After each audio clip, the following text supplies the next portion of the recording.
Hi.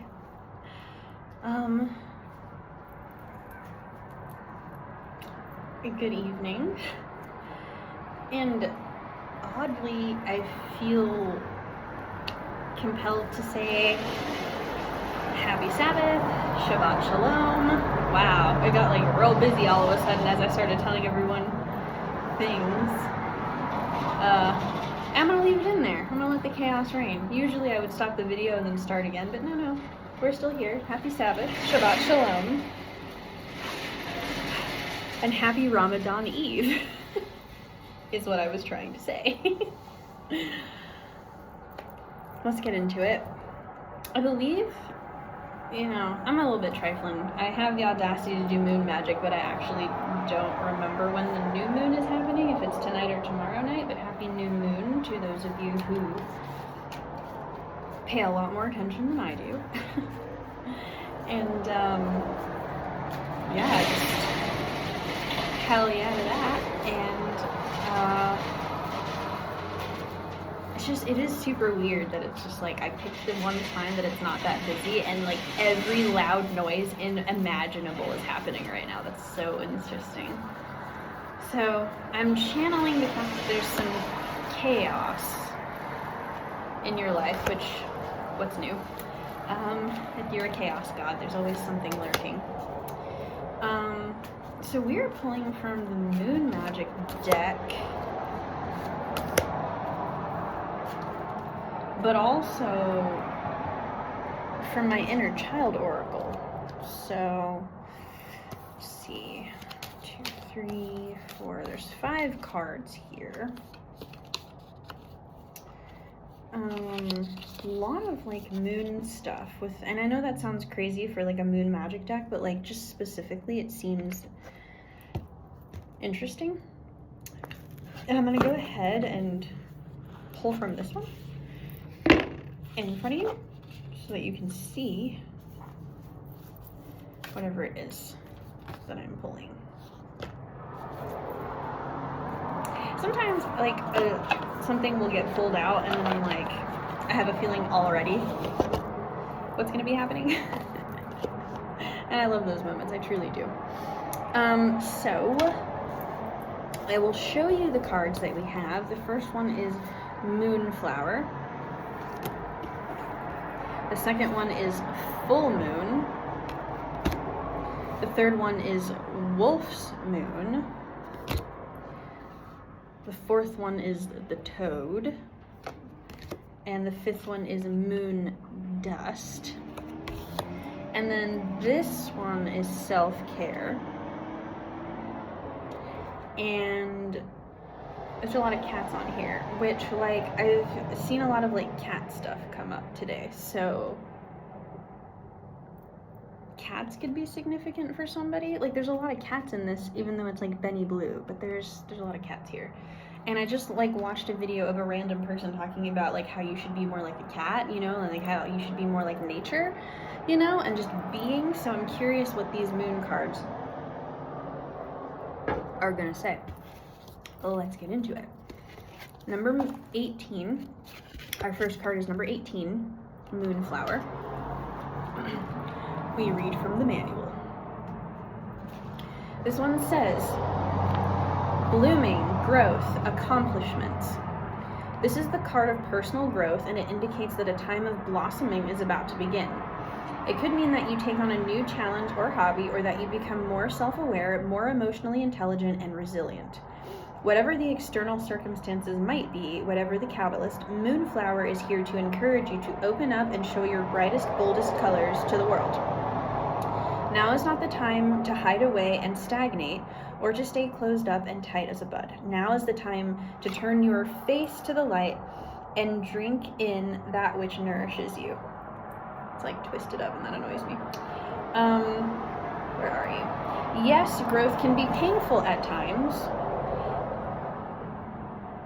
occasionally coming about through difficult life lessons, but have faith that you will be all the better for it. In the meantime, become an active participant in your personal growth by setting yourself a new challenge or goal to achieve. Achievement breeds confidence. Increased confidence leads to greater achievement. That is how personal growth works. So set your mind to something, expand your skill set, and know that you have the capacity to grow into an even more dynamic and accomplished individual. Okay. The other one, number 2, is the full moon card, number 6. I don't know why I do that. I know I like to bookmark now. So let's see, number 6. Full moon, it says luck, dynamicism, and emotions. Such a bright and happy card, which foretells great good fortune and dreams coming true. When the full moon shines on you and your life, you can expect a run of good luck, happy events, and positive outcomes. As the moon reaches its peak, so its influence can bring about a sudden rush of activity in situations that have been stagnant. This card indicates that a time of dynamic movement is about to unfold in your life. It could bring about big changes or a sense of settling down. It indicates that magic is in the air and all around you. So now is a great time to cast spells for what you need. The energies of this card can also suggest a time of craziness when life gets a bit manic before calming down again. If this is at play right now, know that it is a brief period you will soon pass. Take extra care of yourself and your loved ones. Until the moon madness passes, and it can be very emotional. Until the moon madness passes, as it can be a very emotional time. For the most part, though, this is a wonderful card, full of positive energies and good vibes, bringing bright blessings your way, so enjoy it while it lasts. Number 31, Wolf's Moon.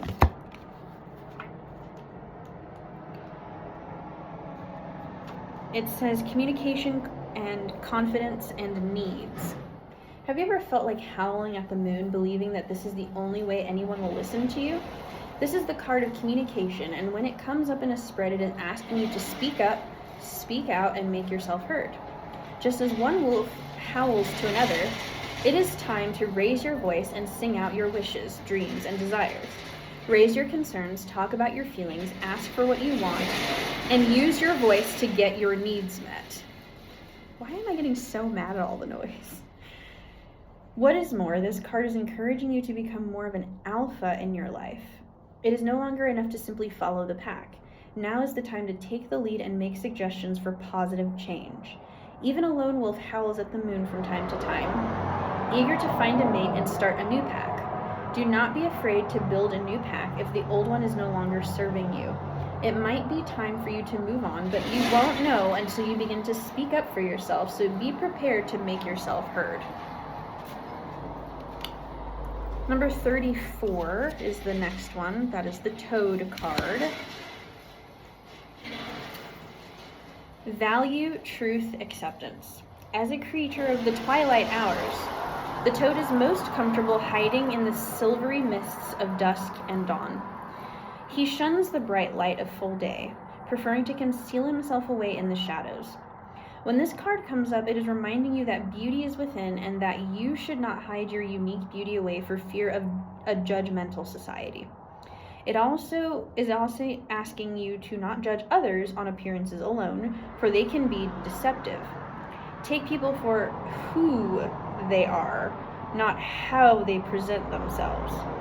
Be prepared to look beyond the surface to the heart that beats beneath. A caustic manner could be indicative of deep trauma and old wounds that have left lasting scars. A cold shoulder might mean that someone's trust has been betrayed in the past, with disastrous consequences leading them to shun new relationships. The toad is a creature of the moon. He is magical, musical, and on occasion, poisonous. He asks you to tread softly and judge on behavior, not appearances.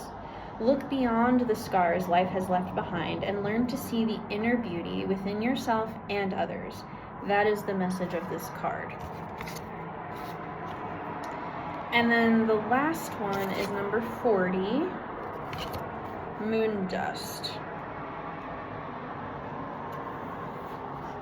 Joy, surprises, and wonder. This is a lovely card, and it comes to inform you that a sprinkling of gold moon dust is about to be distributed in your life. What does that mean exactly? Well, it means that magic has been activated and wonderful things are about to happen for you and your loved ones. This card represents a sudden, unexpected turn of events that leads you to a place of great joy and happiness. It might indicate a happy coincidence or a lucky windfall.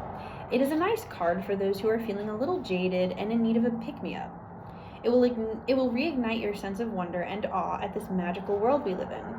While it is not an emergency while it's not an energy that sticks around for long, you will know when it is playing out in your life because you will experience something that simply blows you away. Enjoy it for what it is and take the chance to make some lasting memories.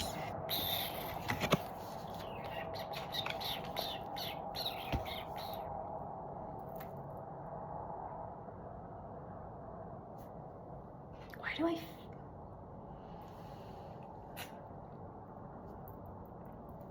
All right, let's do this, and then I'm gonna check on something.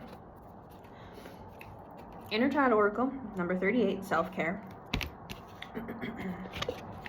Let's read it. All right, the self-care has, so this is super cute. I've had this for a while and I use it on my Instagram usually. But this one's really cute because it has like a little story about Benny Blue, the little cutie patootie right here, followed by the advice. So the story here. Even the best and brightest of bunnies feel blue sometimes. No bunny can hop non-stop, not even Benny. When Benny needs a break, he visits Farmer Cotton's ranch and plays with the cats and kittens. After taking time out to relax and play, he feels energized and ready to go. Does each day feel like a brand new beginning or another dreary doldrum? Our willingness to engage with life is dictated by our energy reserves. When we lose enthusiasm for life, we can stop engaging with everything that makes life worth living. If you've been feeling run down, let down, or down in the dumps lately, this card heralds a time of restoration where finding personal fulfillment will become a priority. If you have been running yourself ragged in service of others, you are asked to take a step back and evaluate how you can bring more energy into your life to better fuel your body. Can you lessen your workload? Limit how you often say yes to tasks that drain you, or implement a system to streamline your day? If people are draining you with endless requests and neediness, can you set better boundaries? Ask yourself how you would like to feel each day and embody that energy in your actions and decisions. If you've been, for fuck's sake, like everyone's coming home. If you have been feeling drained and resentful toward those in your life, do not feel guilty. When we have nothing left to give, it is difficult to be charitable in our opinions of others. We may be short on patience and act in ways that reflect poorly on our true selves. By setting aside time each day to refill your energy well, you can be the best version of yourself and give more to others. We cannot give what we do not have. Though you may feel obligated to remain available to those who depend on you, know that by setting clear boundaries, you stop them from becoming over-reliant on you and your aid and help them grow into greater self-sufficiency. All right, I know what's happening now. Yeah, I needed to read this whole thing slowly. Okay. Do something that inspires you and gives you energy every day. Dance, read a book, go for a walk in nature, watch a movie, practice yoga, go out with friends, spend quality time with family, get a massage. Whatever gives you energy and promotes inner peace is right for you. There's no giving without receiving. It is time to reignite your spark for life and move forward with passion and enthusiasm for all that is. Affirmation. Repeat the following affirmation 3 times or until you feel ready to receive. I'll do it 3 times with you. I am open to receiving. Taking care of myself energizes my body, mind, and soul, and expands my capacity to care for others. I am open to receiving. Taking care of myself energizes my body, my mind and soul, and expands my capacity to care for others. I am open to receiving. Taking care of myself energizes my body, mind, and soul, and expands my capacity to care for others. I look after myself, body, mind, and soul. That's what this side of the card says.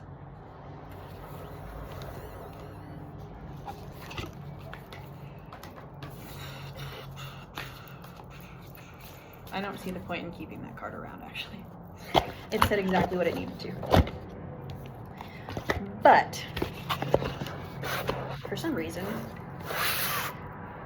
for reasons that I am fully aware of, because I'm gonna quit acting like I don't know shit, the goddesses. Let's see. What do they gotta say? Wow.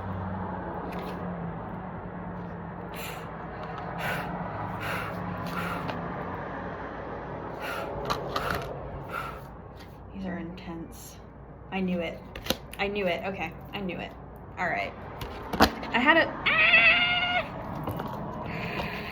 16 minutes on the dot too. Jesus, I'm so sorry. All right, the first one. I was just talking about this beautiful, terrifying goddess here. That is Nana Buruku, goddess of seasons. She's the first one on the roster, and that is number 1. She is the first one in this deck. She says this. As soon as I can turn to it. Jeez.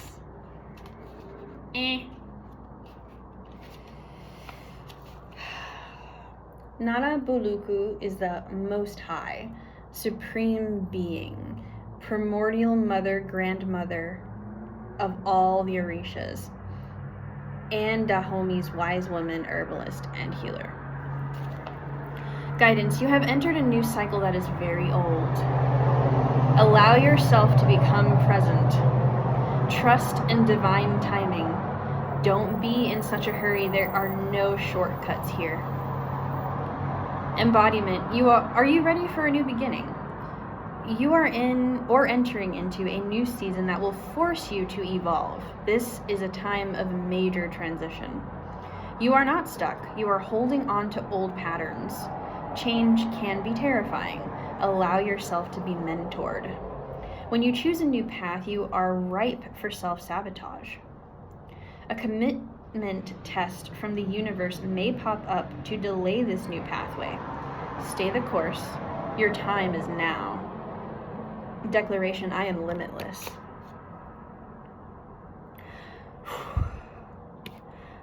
I'm gonna do this one last because it feels like it wants to be left last. Erzulie Dantor is one that we've had before, goddess of etheric cord cutting, so you're being called to do some more work. Number 27. Says here, Erzulie Dantor fought elbow to elbow with her people during the Haitian Revolution to protect mothers and children, and she represents the healing of the Dark Mother. Guidance? If it isn't wholehearted love, release it. Remember your worth. Embodiment. The energy cords binding you and someone you no longer wish to be attached to are strong. You must be willing to let go. Close your eyes. See divine swords of God, Goddess, Godex, loving light, separating you and dissolving the cord between you. You are both whole and healed. Just as you shower to cleanse physical grime, there is also grime in the form of energy cords. Also called karmic ribbons, emotional cords, or etheric cords, spiritual maintenance is required. Declaration, I am worthy, compassionate, and whole.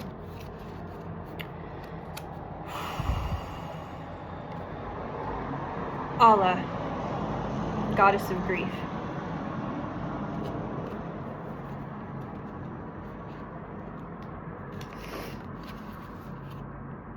Ancient Mother Allah is the foremost Igbo Alushi. Goddess Allah oversees motherhood, fertility, and the afterlife. After death, humans return to the womb of Allah, replanted in the soul to reincarnate. Guidance, give spirit your grief. Bawl it out, wail it out, cry it out, sob, shriek, shed tears, surrender it. You are holding unprocessed grief. You want to skip over it and get back to normal, but grief doesn't go away because you ignore it. The only way to healing is to walk through it. Losing a loved one is the ultimate heartbreak, but you also experience grief after breakups, job loss, and disappointments. Self-love and self-care are required. Ask for support. Be gentle with yourself. Declaration: I am supported by my loved ones, those who are seen and those who are unseen.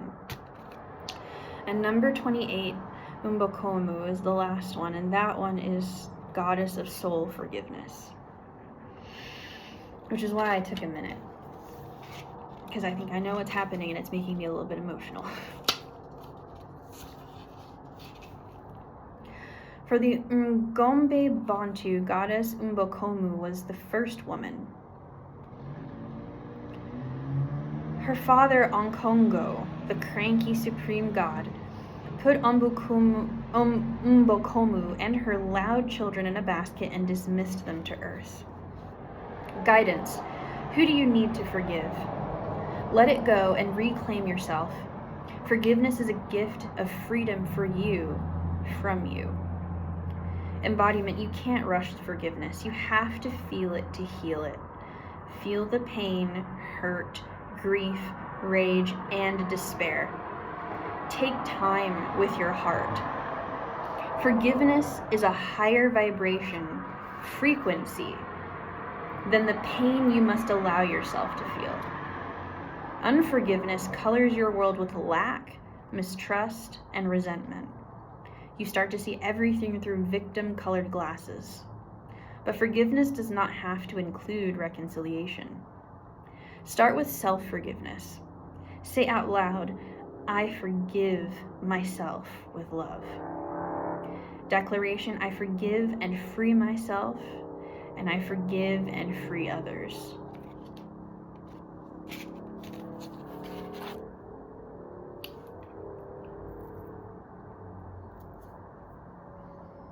Let's take a moment and drink.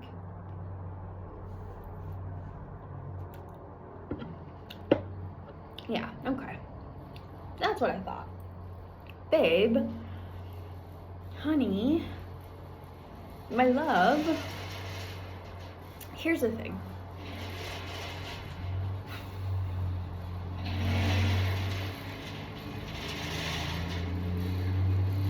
Everything is pissing you off right now. I get it. I feel it too. Even the noise of the gate opening and closing is just setting me the fuck off. So I can only, I was 2233 as I said that too. Like, I can't imagine how pissed off you feel about everything. And it's because you've been doing some digging. You've experienced many ego deaths and you don't feel the same satisfaction of self-motivated justice.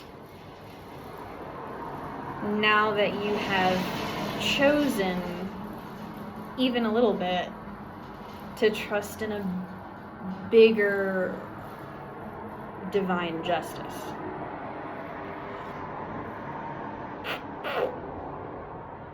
And I get it. I understand knowing what you're capable of and choosing to restrain that power. I know you could air this bitch out. Whatever the bitch is, I know you can air it out. It was 24 on the dot.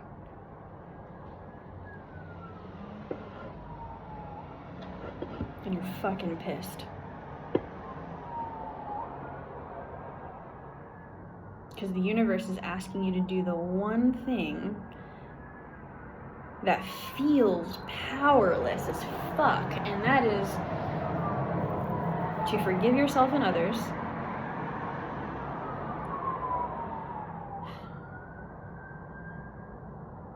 to allow yourself the privilege and the right to grieve.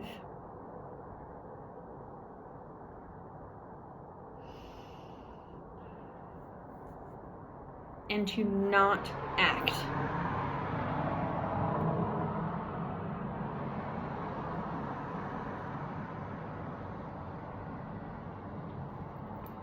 And you know that, like, this path, you hanging up that villain cape and stepping into that anti-hero space,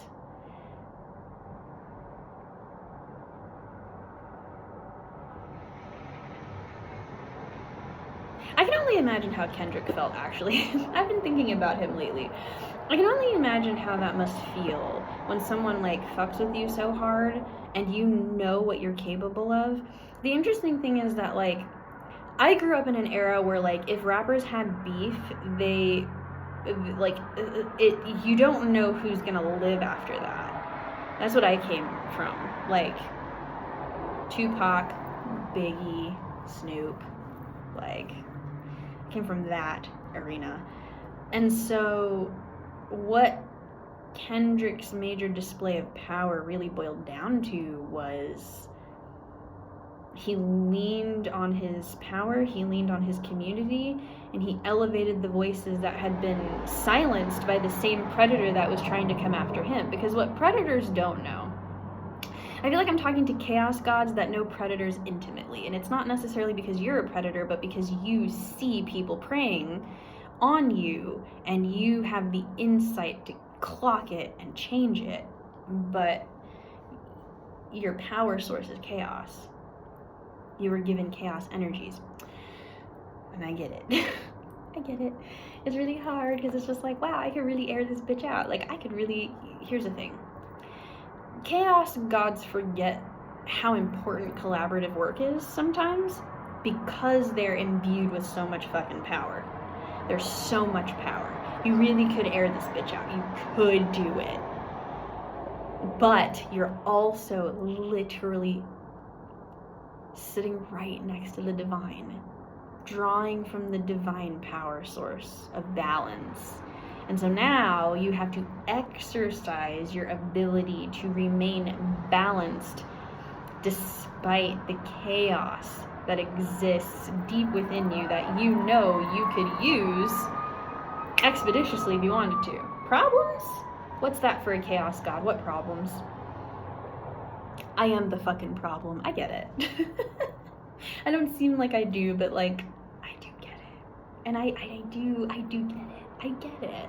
I know what you're capable of. I get it intimately. Like, I understand what it feels like to know just a fraction of your power and what it could do. And saying to yourself, but I am called for more. Think of it this way. Meekness is power restrained. I've said this many times. One thing that I don't know that I've said yet is there isn't anything wrong with you. You're part of the natural order of things. There are different kinds of people for a reason. It's what keeps the world spinning. It's what keeps humanity connected, is knowing that everyone is different. And everyone being different is a part of the balancing act. And if we're gonna put everybody in binary boxes, then we limit our universe. We limit it. And so, you know, I think right now I'm talking to people who have just been told many times that they're just irredeemable because of their traits, their chaos traits. I would like to extend an alternate reality where you can channel your chaos and all of that hypervigilance into studying yourself. Like, have you considered that you know and you don't have to do anything with it? I learned that this week. I have people that like to bait me sometimes, like just dangle the carrot of summoning me as like an emotional slave labor. I have people in my life still like that I haven't figured out really how to navigate, because I know that there is a die. I was 29, I can't believe I'm saying this out loud, but I do know that it's a bait. I know that what's really desired in the interaction is not,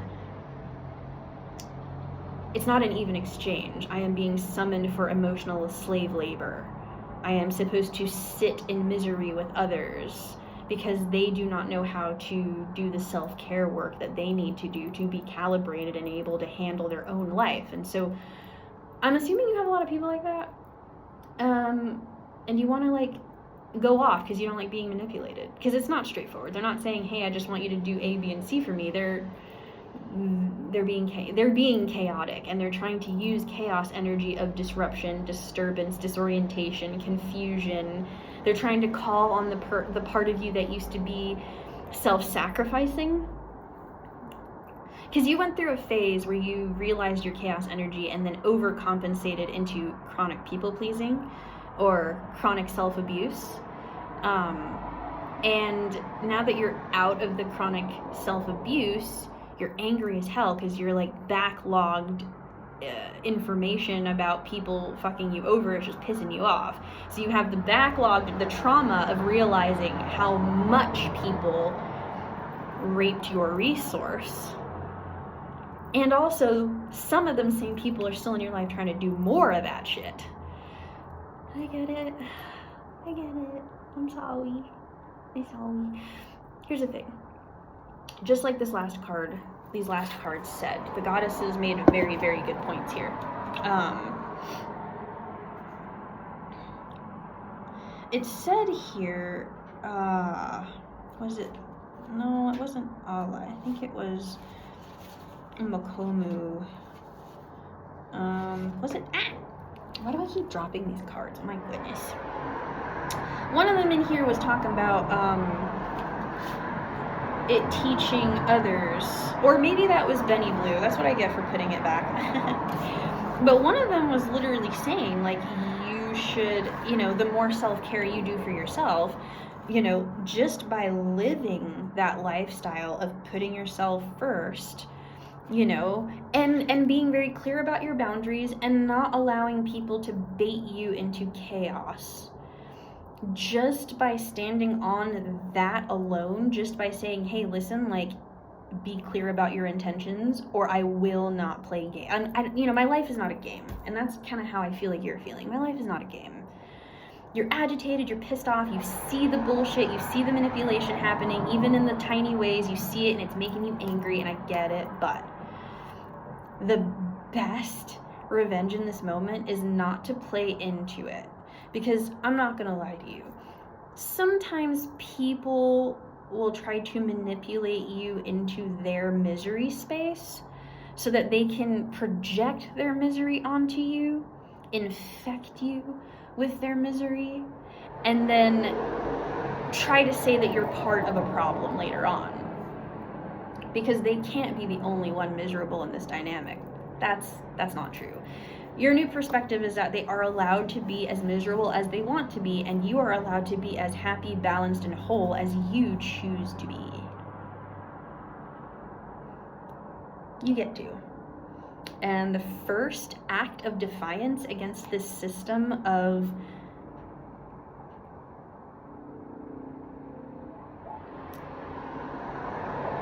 emotional slave labor is to give a shit about yourself for real.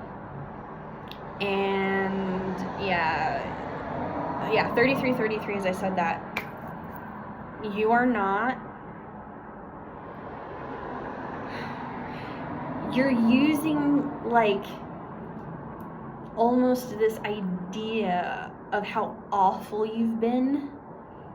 You've used your villain era, because you're not like one of those boundary setting villains. I already know you are shitty. You were shitty. I already know that, but so was I. There's no judgment here when I say that. Like, you don't know. It's none of your business. But I was. And I am here to tell you that your new perspective is this. You have to teach people sometimes how to respect you. And sometimes the best revenge, sometimes the best way that you can enact justice on behalf of yourself is to completely opt out of the karmic loop that these miserable people are trying to yank you back into. They see that you're doing better. You know that. You're not ignorant to the fact that they see you working really fucking hard on yourself and trying to do better and stepping away from those old places. You are putting in the work, 35 minutes, and they see it and they know it. The difference between the people that you're angry with and the people that you're comfortable with is so stark. You have the support system. I know you do. And that support system is drawing a very, very clear line down the center of the people that performatively tell you they care about you. There are going to be a lot of people in your life that you're going to grieve. A lot of people in your life that really hurt you by exiting stage left on your life because you are no longer the source, the resource they could rape. You're no longer that. You stopped doing the self-harm. You stopped doing the chronic people-pleasing. And you've started working on yourself. For better or worse, you're doing your shit. You're locked in and you're doing your shit. And I'm super fucking proud of you. The next step, you see the loop. You see what they're doing. You know it's happening. Opt the fuck out. Meekness is not weakness. Meekness is power restrained. The more you lean into your support system and forge that healthy relationship with yourself, when the divine says it's time to fucking move, you'll know it. Because it won't be based on your power alone. You're tapped into a higher source material that will guide that chaos in the right direction. I've been thinking about Kendrick a lot lately because they not like us. They not like us. They think that they are because they're using similar tactics that we've used. They not like us. They don't know what to do with it. They don't know how to channel it properly. They're busy trying to cause chaos interpersonally in the spaces that are obviously peaceful because they think that that's an okay thing. For whatever reasons, you know, they haven't healed from their trauma. They haven't learned how to figure out their healing journey. They haven't done what they need to. Yeah, I was 37-17 as I said that too. So 7 is a big one for me and for others, I'm assuming. You're stepping out of that self-hatred shit and you're moving into a beautiful place of rest, recovery, recuperation. And people who have very much benefited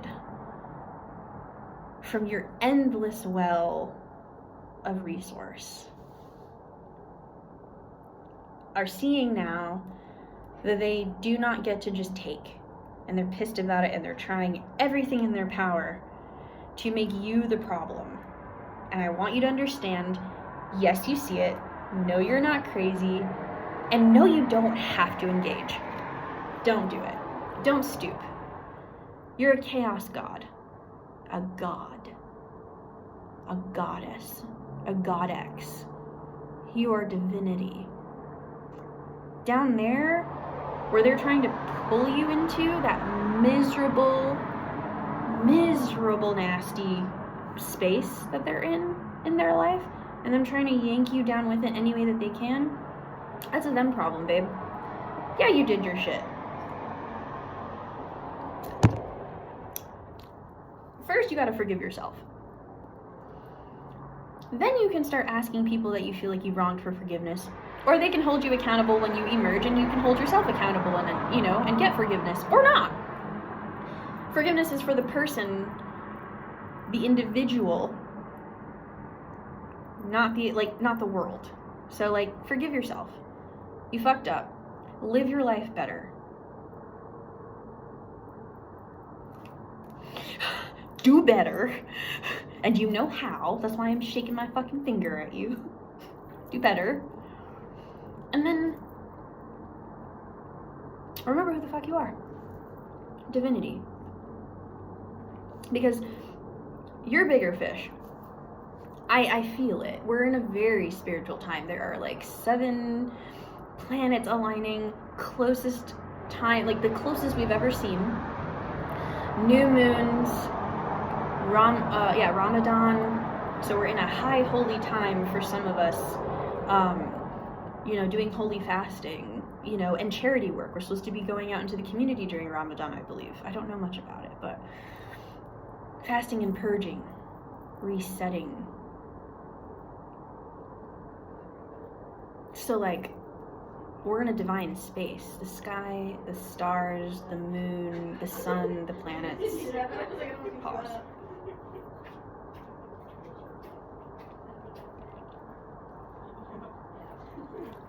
So, we're already in a very highly spiritual space. Use it. Use it. This is your time. If you feel led to do some fasting or regenerative work on your body, universe is calling you to self-care right now. If you need to be engrossing in nature, self-care, 40-40, it looks different for everyone. If you need to be like rolling around in a pile of kittens, do that. But whatever it was you were thinking first, listen, it's no secret that I too am a chaos god, okay? Like I am not pretending that I'm not. I just have moved past a certain point. And so when I say these things, I say this not because I'm judging or because I'm trying to like tell you what to do. I'm actually not asking you to do anything that I haven't had to put myself through, even recently. So everything that I say and suggest, I have either put myself through it or listen, several times these videos I have had to go back and do it after I said it. Like I've been prepped. So like anything that I say here, I have put myself through it myself. Like I have had to do the work as well. So when I say and suggest, I haven't like rolled around a pile of kittens, but I've gone to like, no-kill shelters and pet a dog if they let me, or I've gone to the park. I've, done deep breathing. I have my special little juices, like I do things, frivolous things, but ritualistic nonetheless. Everything is a ritual to me now because I have to respect myself in order for people to respect me. The only one who's going to teach people to respect and honor you is you. It's you. So if you can't honor the formula that is you, no one else will. So while you have the power to decimate the world for what they've done to you, you are called to fight a much bigger fight. And it starts with giving a shit about yourself first. It starts with rerouting all of that chaos and turning it into a ritualistic experience of loving the fuck out of yourself, bro. That's it. That's the tea. That's the post. I love you. I gotta go because I gotta go support my bestie. She just hit 1K on YouTube. So if you haven't checked her out yet, Yasha Thais, 1K subscribers on YouTube. She is the shit. She's also streaming on Twitch, Tato the Penguin. I will put that in the description because I'm just so fucking proud of her. And I had to channel. I let the divinity lead. Thank you, Papa John's. But I gotta go support my friend. I love you. I do love you. And you are lovable as fuck. I don't give a shit what they told you about how fucked up you are. I love the shit out of you. And I think you're amazing. You psycho. I fucking love you. I'ma go. Bye.